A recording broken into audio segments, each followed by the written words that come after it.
Bonjour, j'espère que vous allez bien en ce sacré lundi 13 mai. J'aimerais que tu entendes cette mélodie.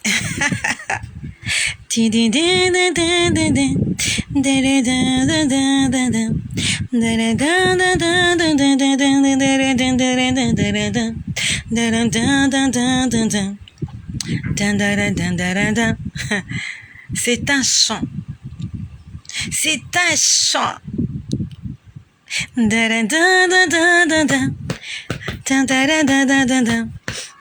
Allez, tape les mains, tape les mains. Allez, tape les mains.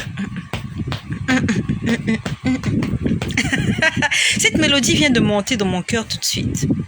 J'étais en train de m'apprêter à faire cette vidéo. Et j'étais en train de faire défiler la file d'actualité là. Et je suis tombée sur une image. Dis-moi une image. Écris une image. Bonjour à mon frère Jean. Bonjour à Denise. Bonjour à Ous. Soyez bénis. Donc j'étais en train de faire défiler la file d'actualité là. Je suis tombée sur une image. Bonjour à Mamadou Marville.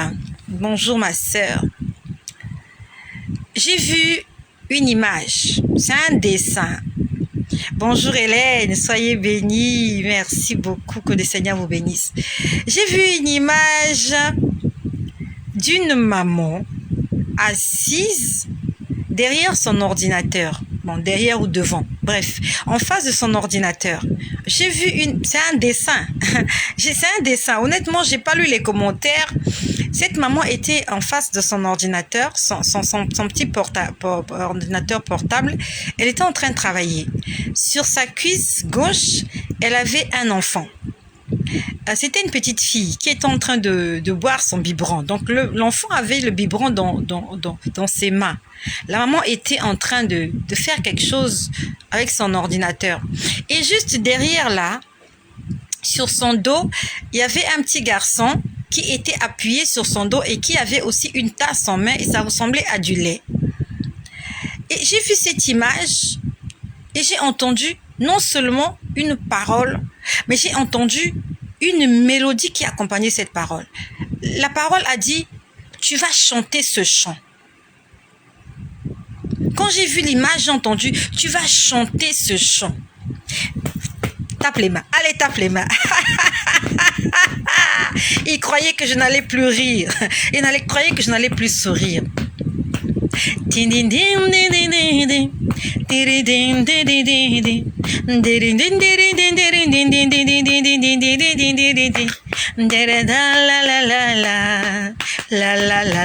C'est ça ce chant nouveau.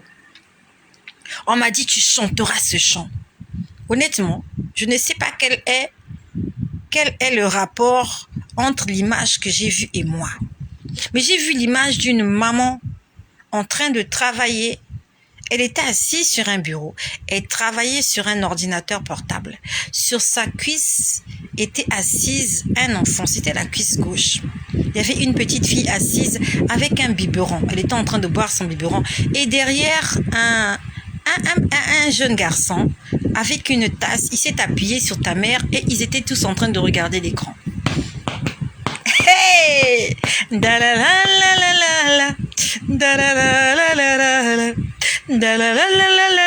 Bientôt vous allez entendre ce son là. Bientôt vous allez entendre ce son là. Il